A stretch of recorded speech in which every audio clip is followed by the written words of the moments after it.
தேர்தல் கமிஷன்ட்டு ஏதோ ஒரு தில்லுமுழுத்தனம் இருக்குது. ஏதோ பிஜேபி நினைக்கிற ஏதோ ஒரு விஷயத்தை பண்ணணும்னு நினைக்கிறாங்க.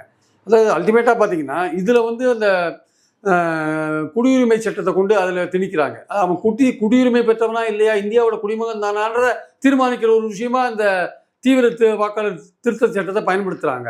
ரெண்டாவது வந்து பாஜகவுக்கு ஓட்டு போடாத ஓட் பேங்கை ட்ராப் பண்ண முடியுமான்ற ஒரு விஷயம் இருக்குல்ல, அதை யோசிக்கிறாங்க. இப்போ நேற்று கூட ஸ்டாலின் அதுதானே பேசியிருக்காரு. பாஜக இந்த மாதிரி ஒரு ஐடியாவில் இருக்காங்க, தங்களுக்கு ஓட்டு போடாதவங்களெல்லாம் நீக்கிற ஐடியாவில் இருக்காங்க, அது என்ன பண்ணாலும் திமுக அதை வந்து முறியடிக்கும்னு நேற்று பேசியிருக்காருல்ல அவர்.